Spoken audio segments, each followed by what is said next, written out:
Jadi di sini ada foto, ada gambar patung, patung Getty Kuros yang sebelah kiri. Ya, patung Getty Kuros. Ini patung Yunani. Sebelah kanan itu adalah museum, Getty Museum. Saya lupa di daerah mana. Saya kebetulan nggak pernah ke sana ya, cuma nyomot fotonya.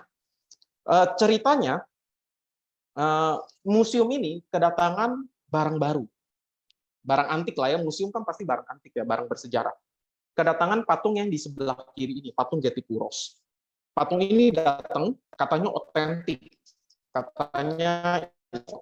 bersejarah, ada dokumennya, ada riwayatnya, pokoknya pokoknya dari segi legal itu lengkap. Lalu dicek oleh para ahli di museum ini, museum Kuros ini, dicek oleh dewan ahli lebih dari satu orang karena panel, semuanya bilang patung ini asli, otentik, semuanya bilang patungnya asli. Oke, tapi museum ini coba cari penilai eksternal. Mereka manggil salah satu kurator dari museum lain, saya lupa museum apa, sorry, tapi mereka panggil kurator dari museum lain, namanya George Despinis, saya udah tulis tuh ya, George Despinis. George Despinis ini datang, dia lihat patungnya, dan dia bilang patung ini palsu. Cuma dia yang ngomong patung ini palsu. Dan dia bisa buktiin bagaimana patung ini palsu.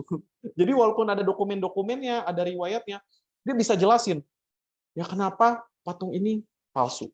Dan pada saat itu, kejadian ini bikin geger museumnya. Kenapa? Karena panelnya bilang asli. Panel expert di museum ini bilangnya ini asli.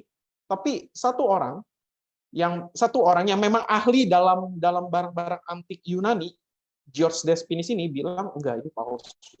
Enggak, satu orang ini. Dan akhirnya oleh museum ini mereka melakukan apa ya? Ya meminta maaf tentunya, dan mereka bilang mungkin karena pakar-pakar di museum mereka nggak ada yang ahli di bidang patung Yunani, jadi bisa keliru ya. Tapi apa sih makna dari cerita ini, teman-teman? Ya, sebuah patung katanya asli, ada buktinya, maksudnya ada dokumennya, dinilai oleh ahli, ahli-ahli itu bilang juga asli, ternyata bisa kalah oleh satu orang, kurator, namanya George Despinis, yang bilang patung ini palsu. Dan cepat dia periksanya. Nah, ini adalah sebuah bukti bahwa ada yang namanya intuisi. George Despinis ini periksanya nggak sampai riset-riset segala macam. Dia hanya lihat patung ini, ngecek sebentar, dan langsung bilang ini mah palsu. Kenapa palsu? Nih, gini. Awalnya dia belum tahu, dia belum bisa kasih buktinya, tapi dia udah feeling palsu. Setelah dia cek ulang, benar terkonfirmasi palsu, gitu. Nah, ini adalah bukti dari adanya intuisi. George Despinis bilang dia hanya ngelihat berapa detik, dia udah tahu ini palsu. Hanya dari beberapa detik. Ya, kenapa bisa ada intuisi? Nah, nanti kita akan bahas ya. Jadi, ini adalah bukti bahwa intuisi itu ada dan bisa jadi benar. Nah, ada riset lainnya lagi nih. Ini Iowa Gambling Task. Tugas gambling dari Iowa. Ini bagus banget buat meneliti decision making sebenarnya. Jadi ada 4 deck kartu, deck A, deck B, deck C, deck D ya. Deck A dan deck B ini jadi gini, setiap orang akan diminta ngambil kartu dari 4 deck ini. Jadi ngambil kartu berulang-ulang. Mereka bisa pilih mau deck A, deck B, deck C, atau deck D ya. Kalau di deck A itu dapat reward $100, tapi kalau dapatnya, jadi ada masing-masing deck ada 2 kartu. Ada kartu reward, ada kartu penalti. Kalau keambil kartu reward, dapatnya $100 deck A dan deck B. Kalau deck C dan deck D dapatnya $50. Tapi kalau keambilnya yang penalti, deck A dan deck B dapat penaltinya, mereka harus bayar $250. Kalau deck C dan deck D mereka harus bayar $50. Teman-teman, saya pengen nanya deh, yang ada di sini. Kalau kalian saya suruh ikut permainan ini, dan saya udah kasih tahu reward and penalti dari masing-masing deck, kalian akan ambilnya yang mana? Deck A, B, atau deck C, D? Kira-kira. Boleh tulis di kolom chat. Akan pilih yang mana? Rewardnya cepet, tapi penaltinya 250, atau rewardnya yang gocap, penaltinya juga gocap. Ya, mostly pasti C dan D sih. Ya, mostly pasti C dan D. Karena itu pilihan yang aman. Kalau dapat hadiah gocap, ruginya juga gocap. Kalau deck A dan B, itu benar reward-nya lebih gede, penaltinya juga lebih gede. Yang nggak ada pilihan yang benar, nggak ada pilihan yang salah. Sebenarnya sejauh mana kalian mau ngambil resiko. Oke, tapi secara umum, lebih aman deck C dan deck D. Lebih aman. Deck A dan deck B lebih beresiko. kita harus dapetin 3 reward baru bisa tembus 1 penalti. Sedangkan deck C dan deck D kita hanya perlu dapetin 1 reward untuk tembus 1 penalti. Nah, masalahnya adalah peserta yang ikut ujian ini atau tugas ini, mereka nggak tahu reward dan penaltinya. Ini kan kalian tahu nih reward dan penaltinya, makanya kalian bisa milih dengan penalaran kan. Gue orangnya berani ambil resiko, gue ambilnya A dan B deh. Gue takut, gue pengen main aman, deck C dan deck D. Nah, tapi peserta yang ikut Iowa Gambling Task ini, mereka nggak tahu reward dan penaltinya. Mereka cuma dikasih tuh deck A, deck B, deck C, deck D, titik. Mereka nggak tahu nilainya berapa. Dan mereka diminta untuk mengambil secara random. Menariknya gini, teman-teman. Di awal-awal, orang-orang yang ngikut ujian ini, atau ngikutin tugas ini, mereka ngambilnya masih random. Masih random. Tapi setelah 40 kali pengambilan, rata-rata 40-50 ya, ini dicoba ke ratusan orang. Ketika sudah 40 atau 50 kali ngambil, jadi satu orang boleh ngambil berkali-kali.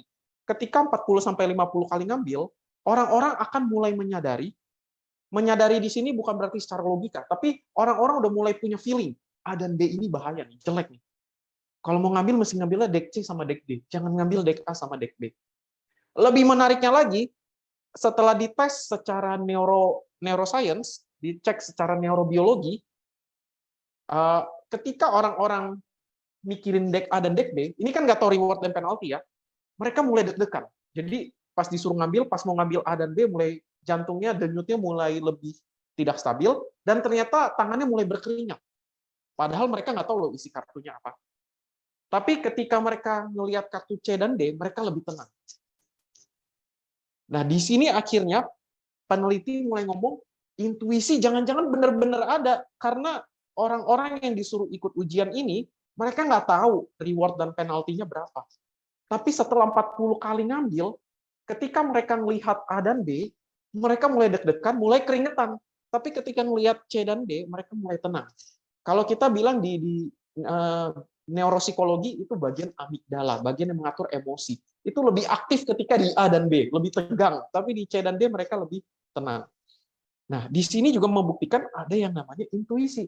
Tapi dari penelitian ini, lebih jelas lagi bahwa intuisi itu nggak datang serta-merta. Intuisi itu datang dari pengalaman. Ya, jadi ketika sudah 40-50 kali ngambil, mereka udah mulai punya intuisi, punya feeling nih. Yang A dan B kayaknya nih jalan sesat deh. Ini reward-nya lebih gede, tapi kayaknya resikonya lebih gede deh. Sedangkan mereka udah punya feeling juga, deck C dan deck D, kayaknya lebih aman deh. Nah, di sini sudah ada yang namanya intuisi. Dan intuisi ternyata datangnya dari pengalaman, dari pembelajaran. Jadi si George Despinis di sini, dia bisa melihat patung ini sejenak, lalu bisa bilang ini palsu. Nggak ada ilham dari langit, nggak wahyu dari langit. Ini karena George Despinis sudah punya pengalaman puluhan tahun tentang patung-patung Yunani. Jadi walaupun dia awalnya nggak bisa sebut kenapa palsu, dia cuma punya feeling ini palsu. Belakangan dia bisa buktiin. Tapi awal-awal dia nggak tahu kenapa ini palsu. Tapi karena dia punya pengalaman, feelingnya jadi kuat aja. Ngelihat bentar, oh ini kayak palsu ini. Bukan dari langit, bukan bisikan dari makhluk halus, tapi karena dari pengalaman. Dia udah pernah lihat patung-patung Yunani mungkin puluhan kali, mungkin ratusan kali. Jadi next time dia melihat, dia udah langsung feelingnya udah jadi. Nah, itu intuisi. Sama kayak main kartu ini. Intuisinya udah jadi. Udah sering ngambil kartu ini, lama-lama udah punya feeling. Nih A dan B nih bahaya, ini C dan D yang bagus. Nah, ini yang namanya adalah intuisi. Bahwa intuisi itu beneran ada, berasal dari pengalaman.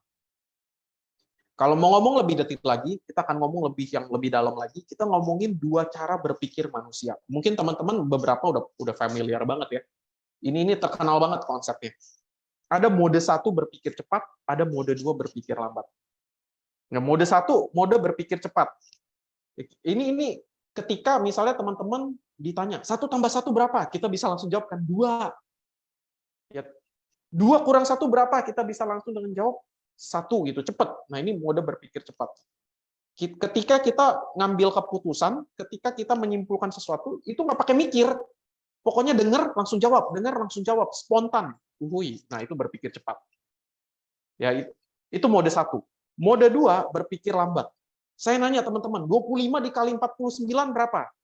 Nah, teman-teman nggak bisa jawab dengan cepat, pasti mikir dulu nih, ntar dulu ambil coretan dulu, atau ntar dulu mental map dulu, bayangin dulu. Yang lama, perlu mungkin ada yang semenit, mungkin ada yang 45 detik. Ini mode berpikir lambat, perlu waktu dulu. Mode berpikir cepat, mode berpikir lambat ini sebenarnya adalah intuisi dan rasio. Jadi, ketika kita berpikir dengan cepat, dengan spontan ngambil keputusan, kita ngandelin intuisi. Feeling, kita bilangnya sehari-hari ya, feeling. Sebenarnya bukan feeling, feeling kan perasaan. Perasaan itu konteksnya adalah menyenangkan, tidak menyenangkan.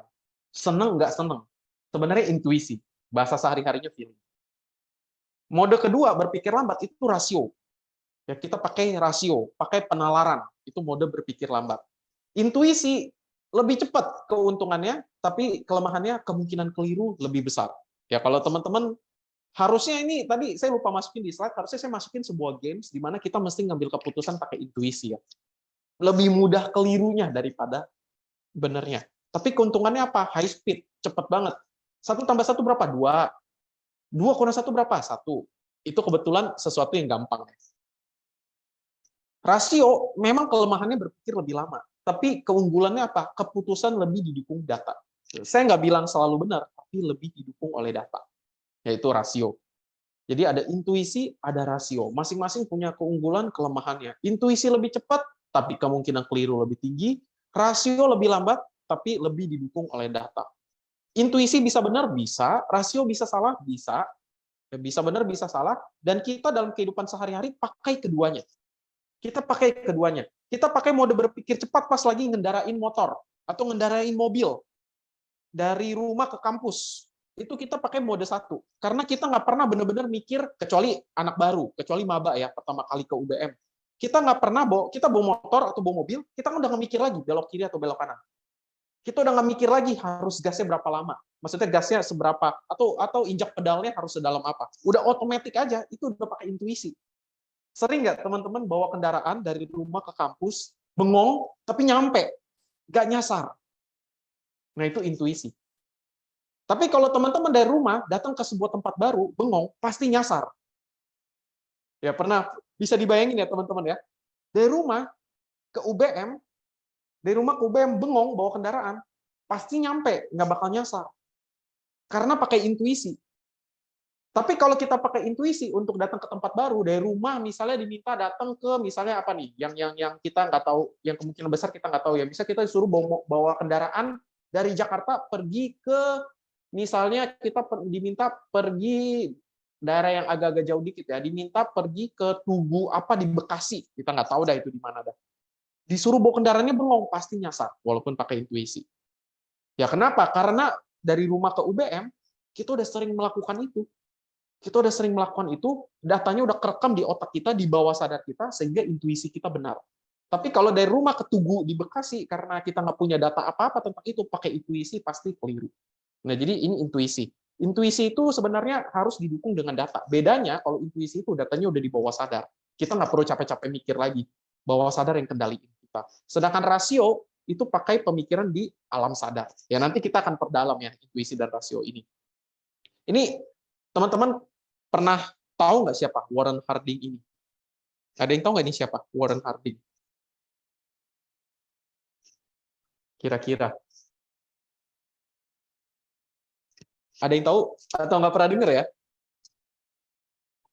Kalau teman-teman googling, presiden terburuk di Amerika Serikat, biasanya muncul dia. Ada 3 nama biasanya. Salah satunya dia, Warren Harding ini. Jadi, Warren Harding ini sering disebut sebagai presiden terburuk di Amerika Serikat. Kenapa dibilang presiden terburuk? Karena dia hobi minum, mabok. Mohon maaf, hobi main perempuan juga ya. Jadi bayangin ya, presiden hobi mabok, hobi main perempuan. Dan dia nggak ngerti politik sebenarnya, nggak ngerti politik. Jadi kacau lah gitu. Warren Harding ini dianggap sebagai presiden terburuk. Udah nggak ngerti politik, doyan mabok, ya doyan main nggak bener gitu. Tapi kok bisa kepilih ya jadi presiden ya? Pertanyaannya itu. Tapi kok bisa ya? Jadi ceritanya sebelum pemilu, saya lupa pemilu ke berapa ya, karena ini sejarah Amerika, saya nggak hafal. Menjelang pemilu, waktu itu Partai Republik masih belum tahu mau nyalonin siapa. Jadi Partai Republik galau nih, gue mau nyalonin siapa ya? Kita nggak punya kader kuat nih. Karena pemilu itu kan nggak cuma sekedar skill ya, tapi kadang figur kan, pencitraannya bagus atau nggak, brandingnya bagus atau enggak. Nah, Partai Republik bingung, nyalonin siapa ya, nggak ada kandidat kuat lagi dari partai kita. Nah, pas lagi rapat, mereka kepikiran satu orang, orang partai mereka yang sebenarnya nggak populer-populer amat, yang sebenarnya nggak senior-senior amat, nggak jago-jago amat, si Warren Harding ini. Mereka mikir, wah Warren Harding ini penampilannya oke ya, ganteng, berwibawa, karismatik. Ini kalau kita majuin jadi capres nih, kayaknya orang bakal suka nih. Orang partai kan udah pinter kan, mereka tahu nih mana kayak bakal dipilih. Ini kita majuin dia aja. Ada yang ngomong, tapi Warren Harding nggak punya pengalaman politik yang bagus loh. Dia pengetahuannya masih terbatas loh. Gak apa-apa. Yang penting dipilih ya, partai kan gitu. Yang penting dipilih dulu. Oke, jadi Partai Republik majuin Warren Harding dan menang. Orang-orang voting mereka, warga-warga Amerika Serikat voting mereka. Kenapa? Oh, penampilannya bagus, berwibawa, karismatik, tegap, ganteng, pada milih dia. Akhirnya apa? Presiden terburuk di Amerika Serikat. Ada 3 nama, salah satunya dia biasanya yang disebut. Nah, ini apa? Ini adalah contoh intuisi juga sebenarnya. Orang-orang votingnya pas milih presiden, akhirnya pakai intuisi, feeling aja. Nih mana ya? Yang ini aja deh, yang ganteng nih.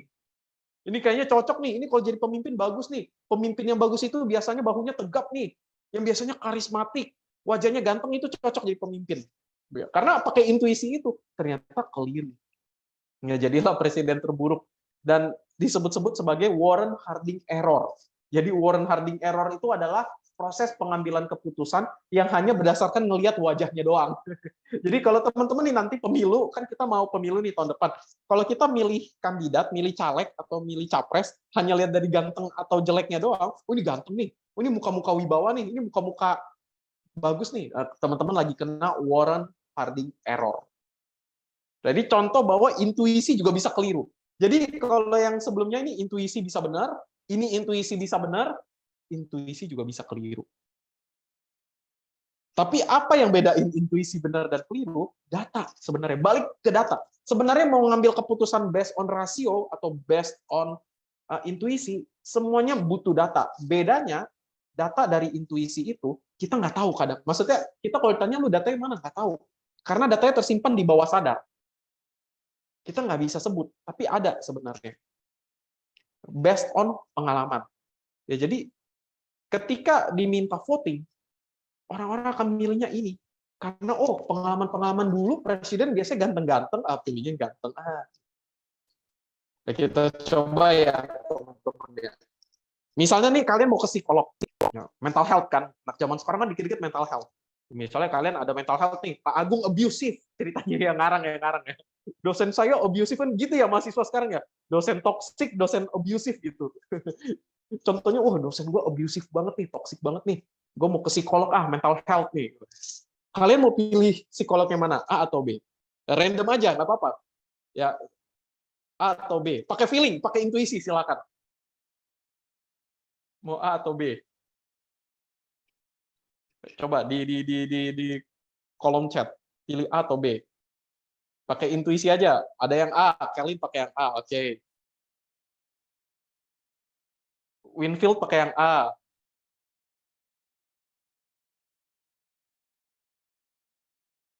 Apalagi, ayo. Ada yang lain? Pak Agung A.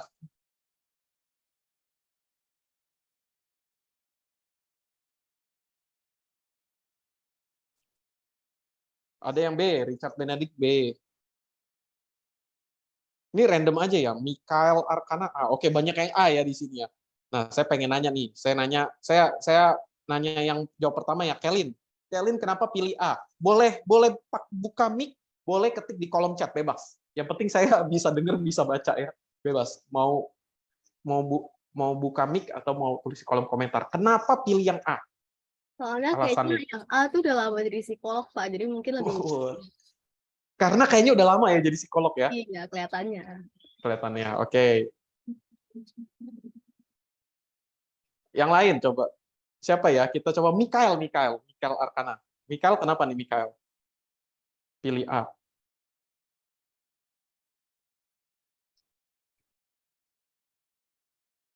Kenapa nih pilih A nih Mikael? psikolog yang A, bukan yang B? Sama Pak, karena kelihatannya lebih udah lama di psikolog itu Pak. Kelihatannya udah lama ya, oke. Coba kita Richard Benedict, kenapa pilih yang B, Richard? Karena saya belajar dari pertanyaan sebelumnya, Pak. Mesti pilih yang itu ya. Oke, teman-teman, ini sebenarnya nggak ada, saya nggak pilih A dan B itu kalau kalian benar atau salah nggak masalah ya, karena kalian nggak kenal kan kiri siapa, kanan siapa. Tapi saya kasih tahu ya, yang kiri itu adalah psikolog benar. Itu psikolog terkenal banget. Ini adalah Bernard Frederick Skinner.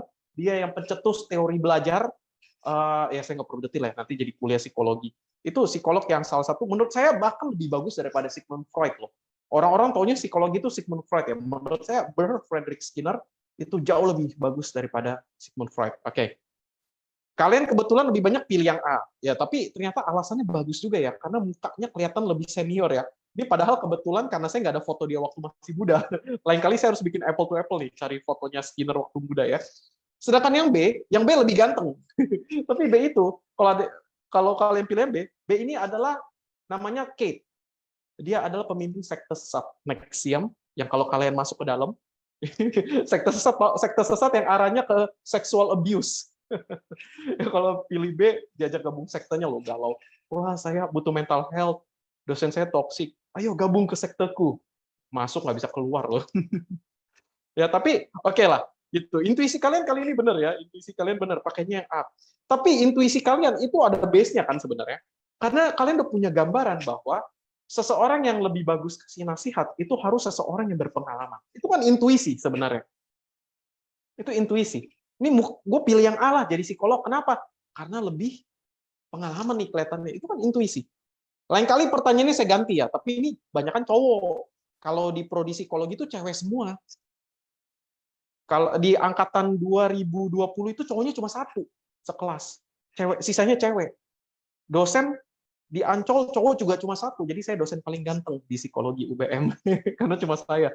Kalau saya tes ke mahasiswa psikologi pada pilihnya yang B lebih ganteng katanya. Ya, mungkin di sini banyak cowok ya, kayak nggak lihat dari ganteng enggaknya. Kalau pilih pasangan hidup yang mana? Yang B gitu. Padahal kalau pilih pasangan hidup yang B masuk sekte NT, ya nggak bisa keluar lagi. Mesti pilih yang A walaupun rambutnya udah tipis-tipis gitu, laki bener itu. Maksudnya cowok yang baik-baik. Nah itu intuisi ya, intuisi. Kalian milih A, even kalian nggak punya data apa-apa, tapi kalian pilih A. Kenapa? Pengalaman aja. Nah, intuisi itu dari sana, teman-teman. Dari pengalaman sebenarnya. Intuisi yang tepat itu adalah intuisi yang berasal dari pengalaman. Jadi kalau kalian mau pakai feeling, silakan pakai feeling untuk hal-hal yang kalian punya pengalaman. Silakan pakai intuisi untuk hal-hal yang kalian punya pengalaman. Ya, contohnya ini, di sini nih. Ya, berpikir cepat. Kalian pakai intuisi, gunakan intuisi ketika kalian punya banyak pengalaman di bidang tersebut dan kalian dalam kondisi lagi sehat-sehat aja. Itu boleh pakai intuisi. Teman-teman belajar bisnis digital. Berarti boleh andelin intuisi kalian ketika kalian punya pengalaman di sana. Ada sebuah pengalaman saya sama teman saya. Karena saya pernah tinggal di sebuah wilayah yang kriminalitasnya tinggi. Saya tinggal di sebuah wilayah yang kriminalitasnya tinggi pernah. Sedangkan ada satu teman saya itu tinggal di komplek perumahan elit. Jadi dia itu nggak terpapar tuh sama yang namanya malak, preman, dia nggak terpapar. Kalau saya parkir motor bentar, premannya datang minta duit gede. Jadi saya punya banyak pengalaman tanda kutip, ketemu pemalak, ketemu preman. Sedangkan teman saya di perumahan elit, dia nggak punya pengalaman di sana. Suatu hari kami disamperin orang asing. Orang asingnya kelihatan baik-baik aja, tapi saya punya feeling something wrong dengan orang ini. Ini masih SMA ya, saya belum belajar psikologi ya. Jadi bukan karena saya belajar psikologi, masih SMA. Saya udah punya feeling, ini something wrong dengan orang ini. Tapi teman saya nggak punya feeling itu. Dia cuma bilang, ya orangnya kelihatan baik-baik aja, Vin. Nah, intuisi dia salah. Kenapa? Karena dia nggak punya pengalaman ketemu orang-orang yang potensial kriminal. Sedangkan saya sudah sering bertemu dengan orang-orang yang potensial kriminal. Intuisi saya udah tajam nih. Ini sih feeling gue nih orang nggak benar nih. Kalau bisa tahu, Vin, ya nggak tahu, kelihatannya aja. Nah, ini mode berpikir cepat. Boleh dipakai kalau kita punya pengalaman di bidang itu. Lo Keng Hong disuruh pilih saham pakai intuisi, kemungkinan akuratnya tinggi. Karena Lo Keng Hong, dia udah punya banyak pengalaman. Dia lihat bentar, udah tahu mana yang bagus. Sedangkan teman-teman atau saya mungkin lihat saham pakai intuisi. Saya sih pernah beli saham berkali-kali pakai intuisi, nggak ada yang untung satupun. Dia rugi semua. Ya beda. Kenapa? Karena Lo Keng Hong punya pengalaman bagus di sana. Saya nggak punya pengalaman. Intuisi saya untuk saham jelek. Tapi kalau intuisi saya untuk mendeteksi orang dengan gangguan mental, saya lebih jago daripada Lo Keng Hong. Saya ngelihat orang bentar mungkin udah punya feeling. Ini orang punya kecenderungan gangguan mental atau enggak. Kenapa? Karena saya punya pengalaman di sana. Saya praktikum di rumah sakit jiwa. Kehidupan sehari-hari saya sama pasien.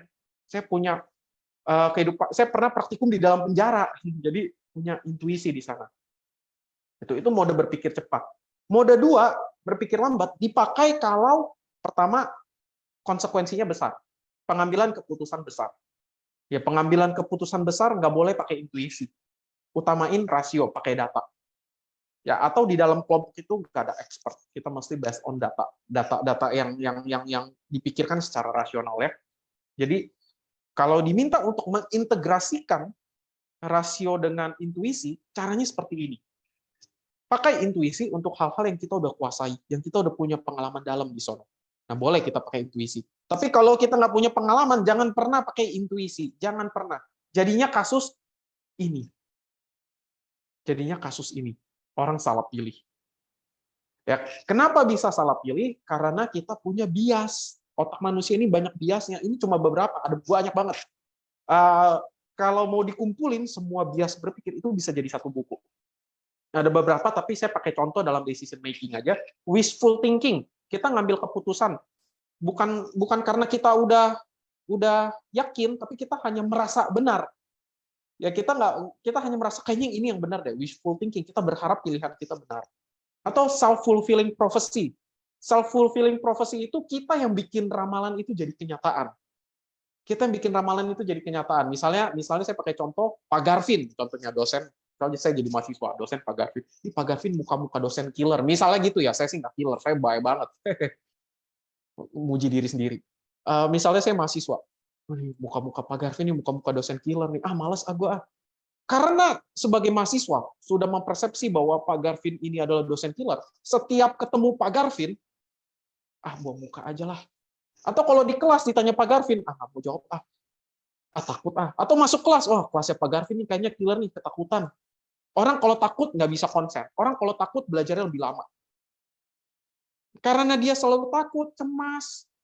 Lama-lama dia performanya pasti menurun di kelas. Karena performanya menurun di kelas, saya pasti komplain.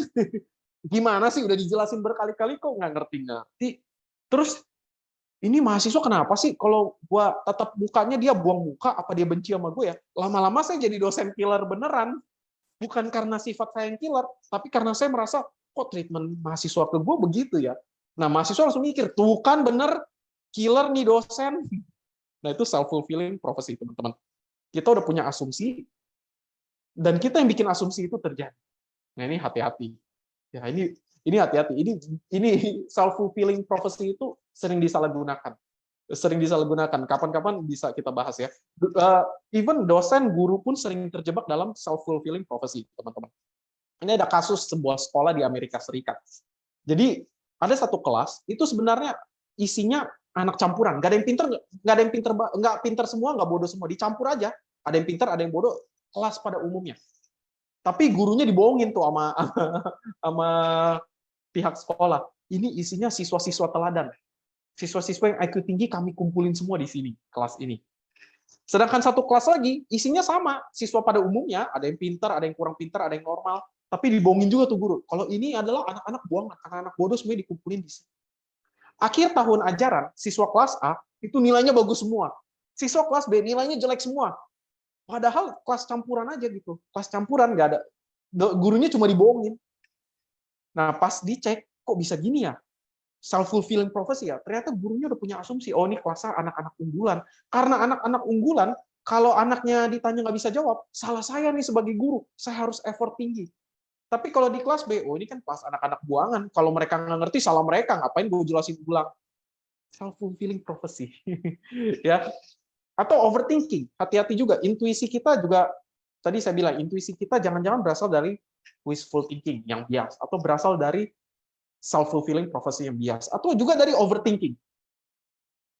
Ya, dari overthinking juga bisa. Jadi kita berpikir dengan kecemasan yang intens.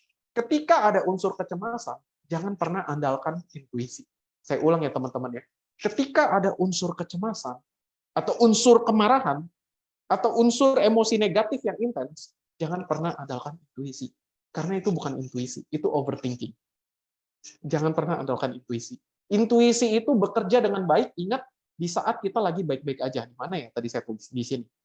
Ketika kita dalam kondisi prima, intuisi bekerja baik ketika kita dalam kondisi prima, nggak ngantuk, nggak capek, dalam kondisi mental yang baik. Itu baru bisa pakai intuisi. Atau yang keempat, over generalisasi. Ya, generalisasi yang berlebih itu juga bias, hati-hati. Itu bukan intuisi. Ya, jadi ini hanya 4 dari kemungkinan kita bisa salah ambil keputusan kalau pakai intuisi. Karena yang muncul ternyata bukan intuisi, tapi bias pemikiran. Nah, gimana dong caranya nih, Pak Garvin misalnya? Kan udah tahu nih, intuisi bisa benar, bisa salah. Intuisi itu boleh dipakai kalau kita punya pengalaman. Kalau nggak punya pengalaman, mendingan kita pakai rasio. Ada tips nggak, Pak Garvin, biar intuisi kita makin tajam? Ada. Tipsnya adalah ini. Jadi yang bikin judul seminar ini saya rasa udah ngerti sebenarnya. Karena dia tahu loh, ya, emotional intelligence on decision making.